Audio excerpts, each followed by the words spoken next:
O físico teórico alemão Max Planck é considerado o pai da teoria quântica. Foi o primeiro a afirmar que a luz não é apenas onda nem apenas partícula, mas a combinação das duas. Sugeriu que na radiação a energia não é contínua, mas está dividida em minúsculos pacotes, os quanta. Em 1900, ele elaborou a fórmula para determinar o tamanho de um quantum de energia. A fórmula inclui a constante universal, ou constante de Planck, usada para descrever o comportamento da matéria e da energia em escala microscópica. Por essas descobertas, Planck recebeu o Prêmio Nobel de Física em 1918. A teoria quântica ajuda a explicar o comportamento da luz, da radiação ultravioleta e de outras formas de energia radiante. Ela sugere que essas formas de radiação se compõem de minúsculos pacotes de energia chamados quanta. Um pacote é chamado quantum, que se comportam como partículas. A teoria quântica explica o efeito fotoelétrico, resultado da emissão de elétrons por superfícies metálicas atingidas pela radiação eletromagnética. Cada elétron emitido recebeu energia de um quanto individual de radiação.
Os fogos de artifício usados atualmente são de vários tipos, mas todos funcionam à base de reações químicas.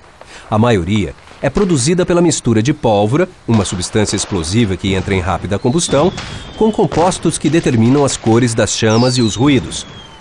Os compostos de estrôncio, por exemplo, queimam com uma chama vermelha, e os compostos de magnésio produzem cintilações brancas.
Paris, a famosa Cidade-Luz, recebeu esse apelido na segunda metade do século XVIII, quando um grupo de pensadores e filósofos parisienses procurou usar a razão e a ciência para iluminar a mente das pessoas, jogar luz nos mistérios do universo. Mas um cientista francês levou essa ideia muito ao pé da letra. O nome dele era Hippolyte Fizeau. Foi uma das primeiras pessoas a tentar medir a velocidade da luz. Ele até que chegou bem perto. Na metade do século XIX, ele estimou que a luz se movia a uma velocidade de 313 mil quilômetros por segundo. A velocidade certa, hoje sabemos, é de 300 mil quilômetros por segundo. Você pisca os olhos e a luz dá 7 voltas e meia em torno da Terra. Mas havia uma pergunta muito mais profunda, muito mais intrigante, que nem Fizeau nem qualquer outro cientista da época era capaz de responder. Afinal, o que é a luz?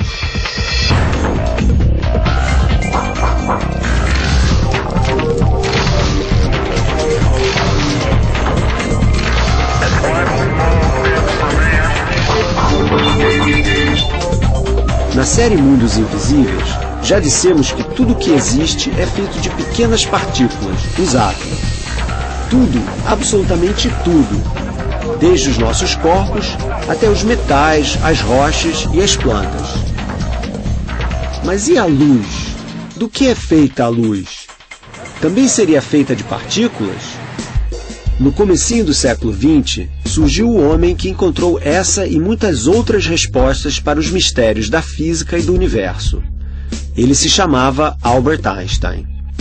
Em 1903, com 24 anos, Einstein veio morar no segundo andar desse prédio. Foi aqui que ele viveu o seu ano milagroso e a história da física começou a mudar. Einstein era alemão, mas foi aqui na Suíça, em Berna, que ele passou o ano de 1905, um dos mais importantes na história da física. Nessa época, a vida de Einstein não estava nada fácil. Como não havia conseguido emprego como professor, Einstein trabalhava num escritório de patentes, analisando as ideias de outros cientistas e inventores. Em casa, as coisas não eram melhores.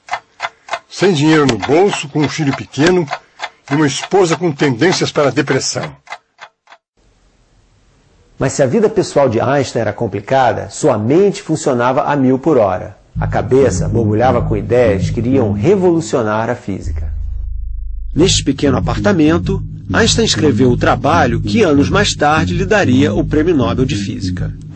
Antes de Einstein, todo mundo achava que a luz era uma onda. Sim, uma onda, como as do mar. Ou como as que se formam quando jogamos uma pedra num lago. Essas ondas são o resultado da queda da pedra no lago. Elas conduzem a energia do impacto. Mas Einstein sabia que toda onda precisa de um meio para se propagar. Sem a água, você pode jogar quantas pedras quiser que não vai ver onda nenhuma. Como então explicar que a luz se propaga no espaço, onde não há nada?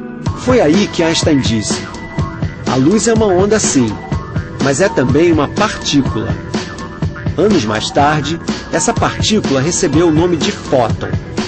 Um raio de luz é composto por um monte de fótons. Fechado no seu apartamento, Einstein tinha tempo de sobra para pensar sobre a luz. E principalmente sobre a velocidade da luz.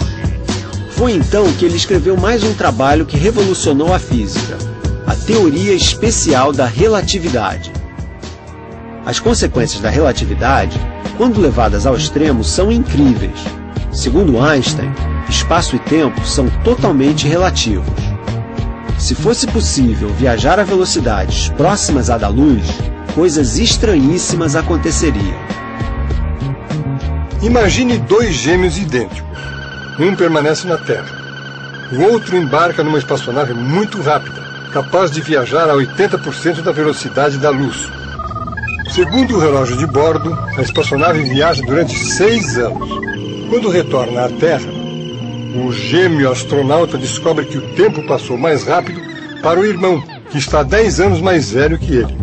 Ou seja, o gêmeo astronauta viajou no tempo 4 anos para o futuro. A teoria da relatividade diz que viajar no tempo é possível, mas apenas para o futuro. Só que para isso, seria necessário construir espaçonaves capazes de atingir velocidades próximas à da luz. Já viajar para o passado é impossível, pelo menos com a física que conhecemos hoje. Mas a vida moderna está cheia de aplicações práticas da genialidade de Einstein. Toda vez que você ouve um CD ou assiste a um DVD, é graças a Albert Einstein. O raio laser que faz a leitura dos CDs e DVDs também depende dos fótons. A cada vez que uma lâmpada se acende, ou você olha para uma estrela, um arco-íris, são os fótons que você está vendo.